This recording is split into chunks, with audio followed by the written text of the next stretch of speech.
Hi, Harvest Hunter here.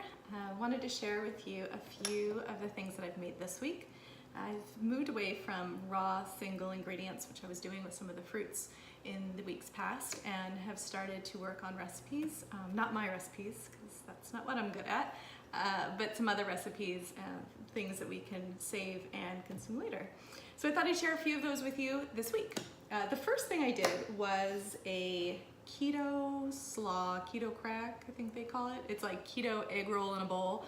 The mister in the household is doing a keto diet, so I thought I would try something with that. And so basically it's mostly cabbage and a little bit of pork, and I put some mushrooms and onions and then some seasoning as well. And so that's freeze-dried here, and I've rehydrated it. So I've got some items that have been rehydrated.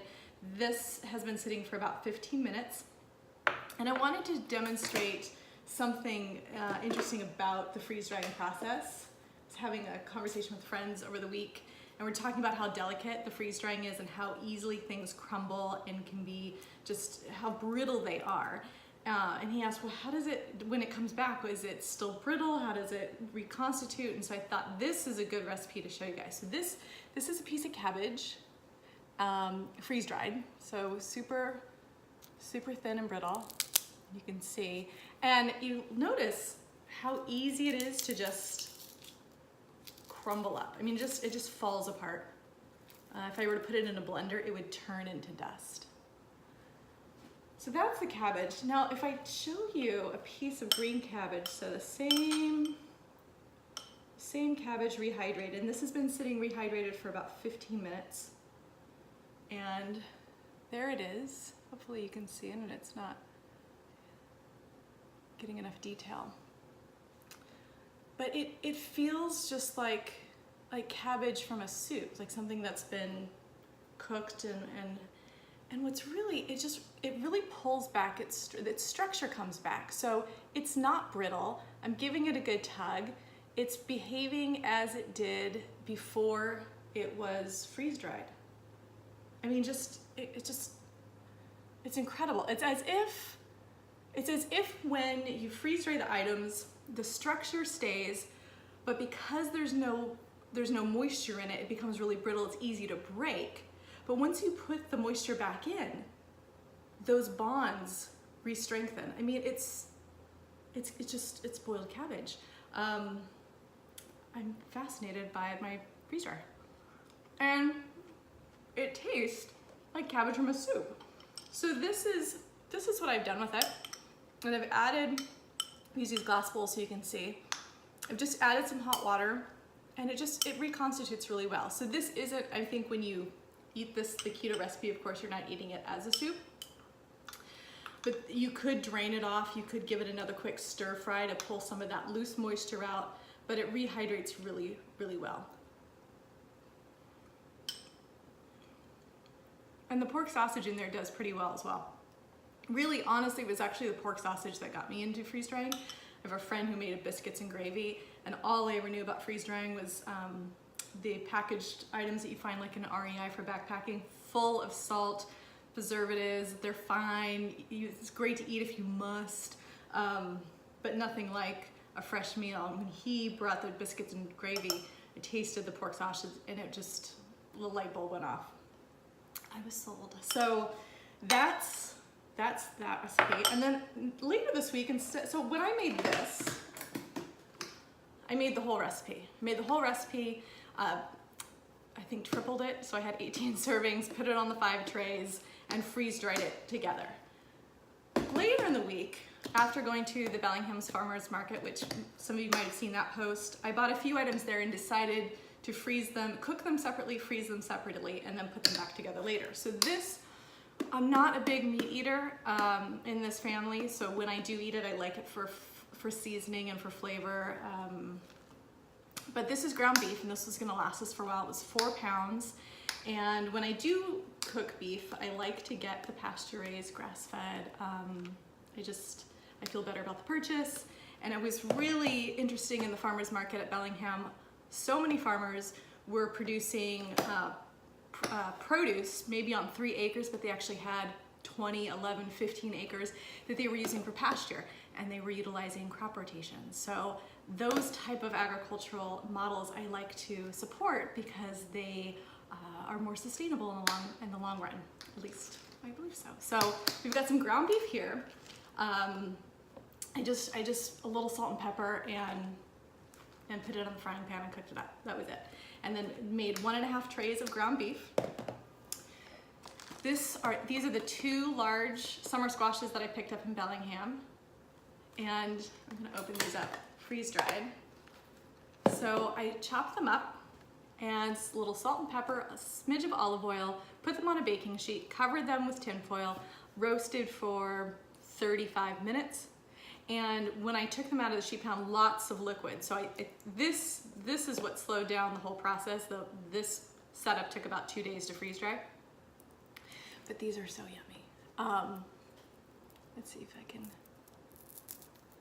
you see how brittle those are and light? And they're delicious, just like that. I could just munch on those all day, fantastic. So summer squash. And then I had the sweet onions, and I diced them up finely and then caramelized them and then put them on the sheet pan. So you can imagine like caramelized onion, there are a lot of moisture in them that kind of stick together. So we broke up the pieces and here they are. A lot of onions, a lot of flavor. I'm not gonna lie, my house smelled like onions after this process.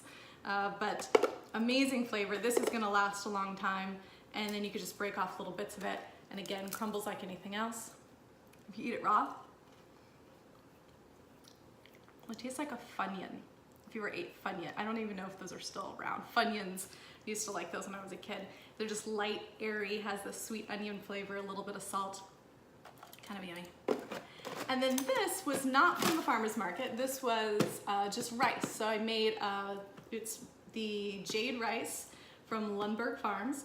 When I do buy rice at the grocery store, they're probably my favorite producer. I like their story, I like their commitment to sustainability, and they make a great product, which is probably the most important thing, let's be honest. So the rice, these rice kernels, when they freeze dried, they got really tiny and they kind of clumped together, and the rice was a little sticky, so these pieces kind of stuck together, but they break apart. So jade rice. And jade rice is just white rice with chlorophyll. So it's just to kind of add to the nutrient density of the rice itself and like the flavor. All right, so that's what I made. And I rehydrated it about 20 minutes ago now. And so what I've done, instead of making a soup and just trying to rehydrate the soup, I took little pieces of the ingredients. So I'll do that right now. I'll give you an idea of what I did. So I basically took a little bit of the ground beef, a little bit of, or more of a lot of it, of the summer squash, some of the jade rice, and a dash of the sweet onions.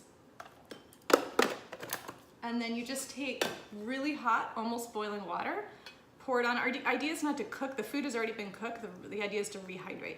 So I just kind of, enough to get it to kind of float. And you can see what it looks like here. You can kind of see that it just looks like the ingredients sitting in water. They don't look like they're combined really well, they're just sitting there rehydrating. But 20 minutes later, it turns into this, if you can see. And it's a summer soup for sure, and the green rice with the green squash gives it that green color. So you kind of just push down and break up the rice a bit, but it is hydrated, and